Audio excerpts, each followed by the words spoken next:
Personne ne nous dit quoi faire ni par où commencer quand on veut tomber enceinte. En fait, si.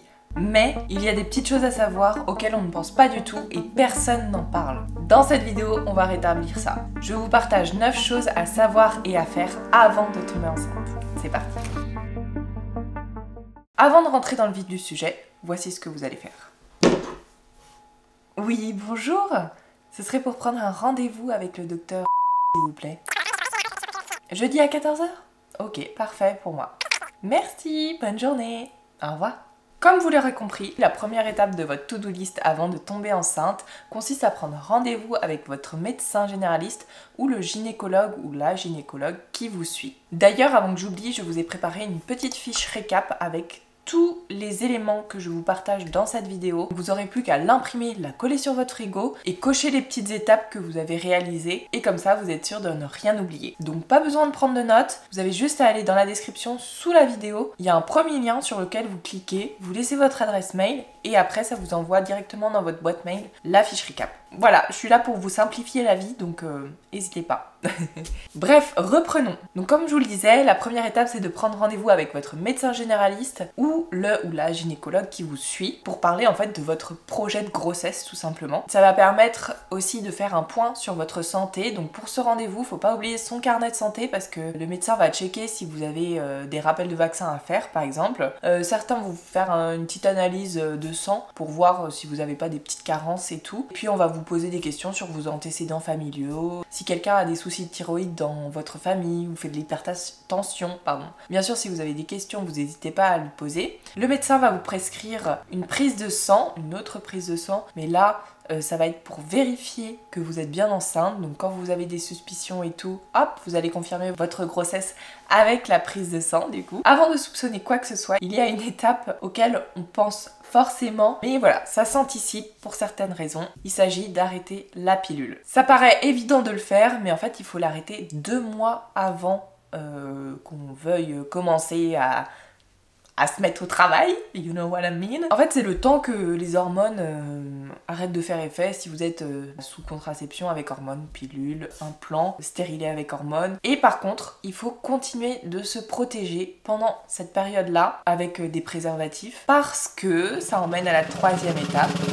Il faut prendre de l'acide folique. L'acide folique, qu'est-ce que c'est? Moi aussi j'étais un peu sceptique au début quand j'ai vu ce mot. En fait c'est tout simplement des vitamines, donc c'est de la vitamine B9 qui va permettre en fait au bon développement du tube neural. Le tube neural c'est quoi? C'est le cerveau de votre bébé et la moelle épinière, mais quand c'est un petit embryon, bah voilà. Ça s'appelle le tube neural, au début c'est ouvert, et de prendre en complément de l'acide folique, ça va permettre qu'il n'y ait pas de malformation ou de problème ou quoi que ce soit. La vitamine B9, on en a dans les légumes verts comme les brocolis, les épinards, les haricots verts ou les fruits rouges, fraises, framboises, cerises. On en a dans ces fruits et légumes là, mais on n'en consomme pas assez, donc quand on est enceinte, au début de la grossesse en tout cas, on en a besoin d'encore plus du coup pour que son petit embryon se forme bien. Donc c'est pour ça qu'on prend un complément de vitamine B9 qui s'appelle de l'acide folique. 3e étape de notre to-do list, et alors là je pense que vous ne pensez pas du tout à ça, c'est de prendre rendez-vous chez votre dentiste. Donc je vous explique juste après, vous prenez votre téléphone, vous allez soit appeler votre dentiste ou vous allez directement sur Doctolib, vous prenez tout de suite rendez-vous, moi je bois un petit peu de matcha et on se reprend juste après.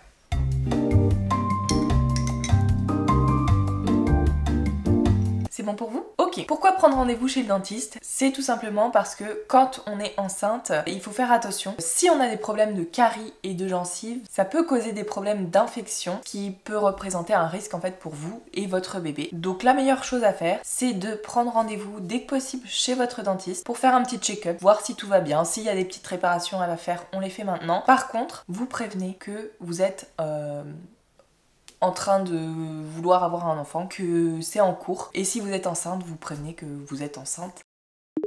Donc voilà, donc si vous avez toujours pas pris rendez-vous, let's go, on y va. Un petit rendez-vous avec votre dentiste, c'est nickel.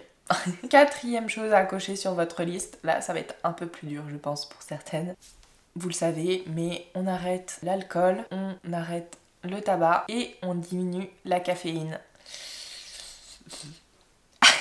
Alors, bon, Peut-être que pour l'alcool, le tabac, notamment pour l'alcool, vous allez peut-être trouver une nouvelle passion pour les mocktails. Franchement, il y en a des incroyables. Le tabac, oui, pour certaines, c'est difficile. Rapprochez-vous de votre médecin, je ne sais plus le numéro, je vous le mettrai sur la vidéo ou dans la barre d'infos pour vous aider s'il y a besoin pour arrêter le tabac. Et pour le café, il s'agit de la caféine. Il faut réduire la caféine. Pas totalement arrêter, mais réduire. Donc tout ce qui est café, thé, boissons énergisantes ou j'en passe, on réduit un max parce que la caféine, vous le savez, ça stimule le système nerveux, donc le vôtre et celui de votre bébé.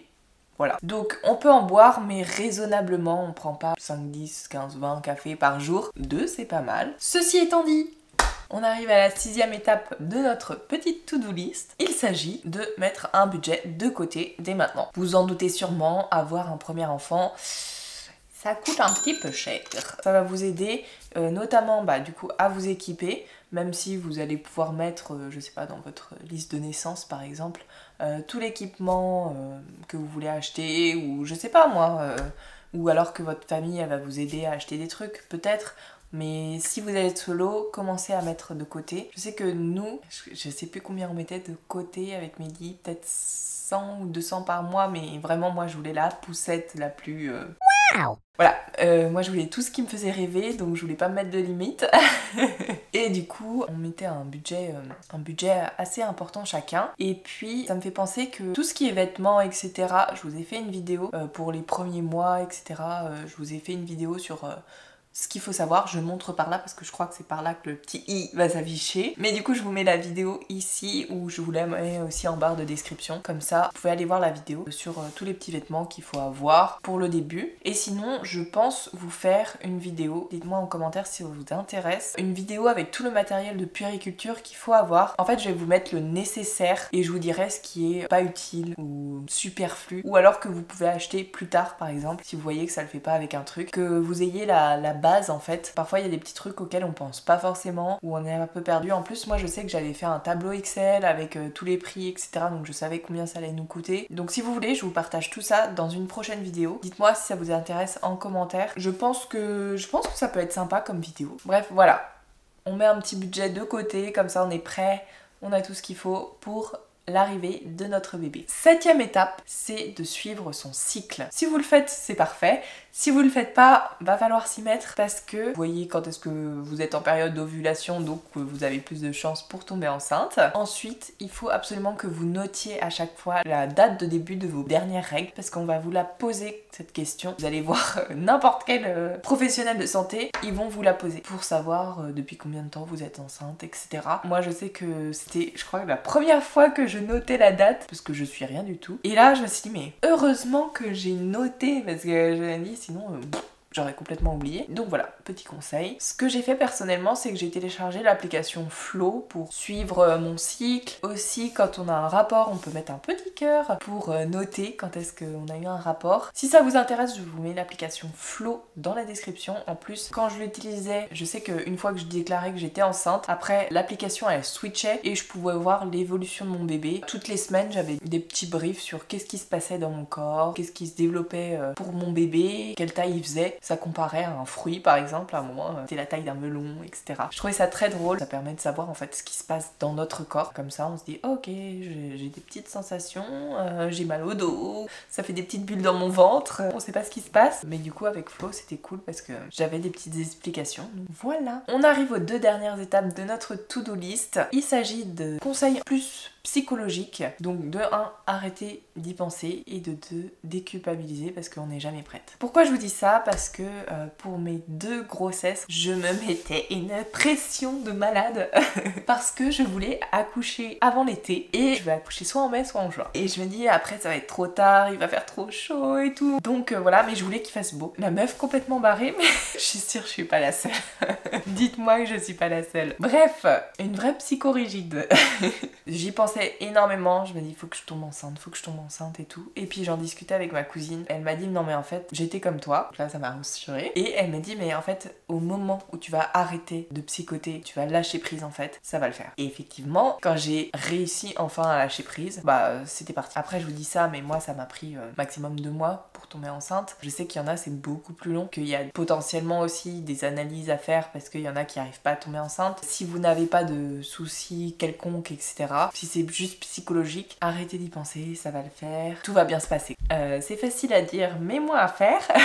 Essayez de vous dire, bon bah ça arrivera quand ça arrivera. C'est tout ce que je vous souhaite. Et le dernier conseil que je voulais vous partager, c'est de déculpabiliser. Quand on arrête déjà la contraception, on se dit oula, est-ce que je suis prête? Est-ce que ça va le faire? Est-ce que je suis avec la bonne personne? Et on se pose pas mal de questions, même si on y croit fortement. On sait que c'est bon, en fait, on s'est aligné avec son conjoint, etc. pour avoir un enfant. On se pose quand même pas mal de questions, déjà à l'arrêt de son contraceptif, et ensuite à l'annonce de on est enceinte. Genre les émotions, ça fait oh oui, je suis trop contente.